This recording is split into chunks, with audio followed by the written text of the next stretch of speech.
Hello guys.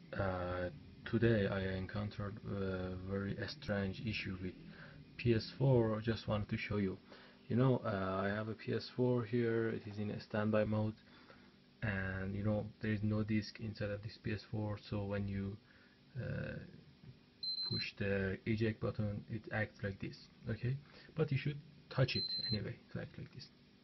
But here I have one Motorola V3 iPhone that is being charged, but I don't know, maybe it's sending some electronic wave, something like this. But when I close this phone to this PS4, it acts like I pushed the eject button.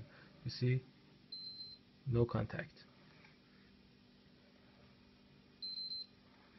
I don't know why it is happening, but it's something strange. Thank you for watching this video.